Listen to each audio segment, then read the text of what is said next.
So what we're going to be talking about today is my Tesla screen radio system, which I'm going to get it out of the way.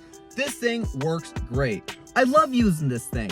And it also looks so much better too, you guys. Like, look at this.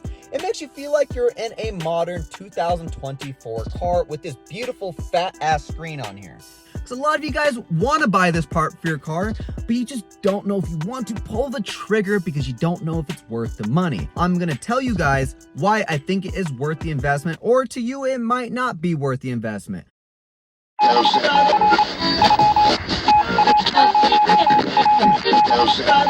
Fuck it, we don't need an intro. Let me actually start this thing up just so you guys can see what it's like.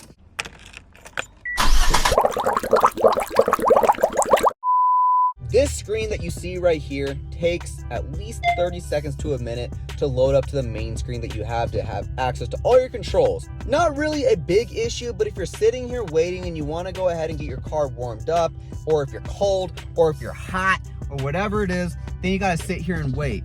Plus side about that though is if you already have your AC or you already have your heater on, it will stay running from the moment you turn off your car to turn it back on. So whatever setting that you left it off on last is a setting it's going to leave off the next time you go ahead and start your car. One of the features that I do like about this radio system, and you can find this on any casual basic radio system, is that you have your preset settings to the radio stations that you like. So if you like 94.1, you just hold that button down, and then it goes ahead and saves it.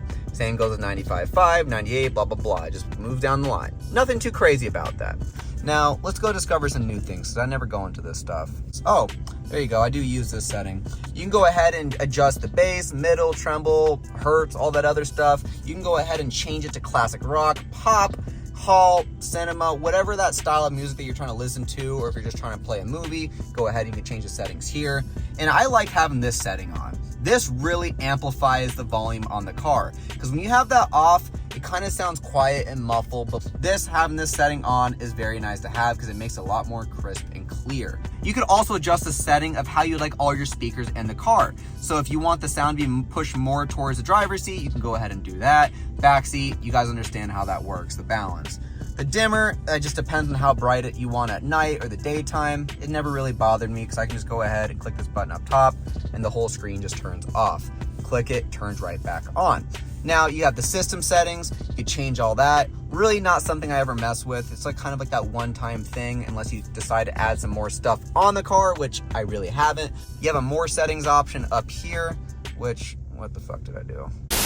Now this setting right here is where you can control all the stuff on your radio. Clearly what I showed you guys was a radio. And whatever button matches with this goes ahead with matches with your steering wheel. I believe if you hold this screen down, from my understanding,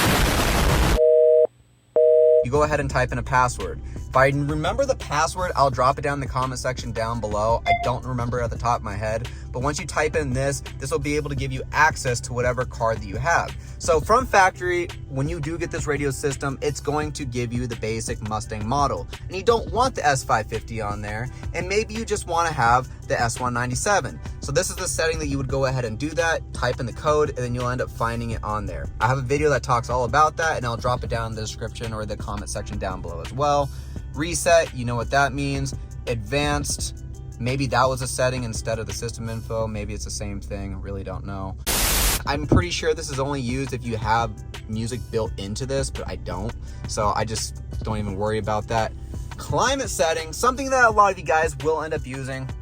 You have the AC, max, you have the rear defrosters, you have the front defrosters, you have the recycled air. I enjoy having this setting here because I can really control how hot or cold I want my temperature over on my heater or my AC.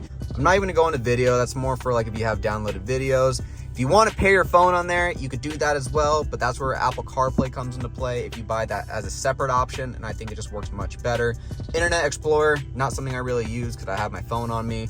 The aux, have I ever used the aux setting before? No, I haven't. If you wanted to add some apps on here, or if you have these tire pressure motion sensors, or you can go ahead and buy those from Phoenix Automotive where I got this radio system at. Then you have different settings like Auto Kit. That's how I was able to pair my phone with the Apple CarPlay. Then you have YouTube I download in case I want to watch it, but I never do.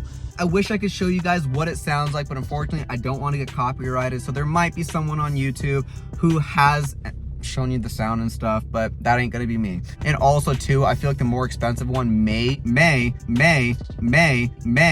be less laggy than this one, because this one's not bad, but you could just tell that it's not as good as it would be from factory, obviously. So for those of you guys that want to know more information about this Tesla screen, I made, I think, 1 or 2 videos about this, maybe even 3, to where I talked about Apple CarPlay, installing this thing, and then also kind of just, again, an overview of how I did this one as well. But I wanted to reiterate again and show you guys after 2 years that it still works just as good as the day that I bought it. And if any of you guys are thinking about pulling the trigger on it, I think you should. Yes!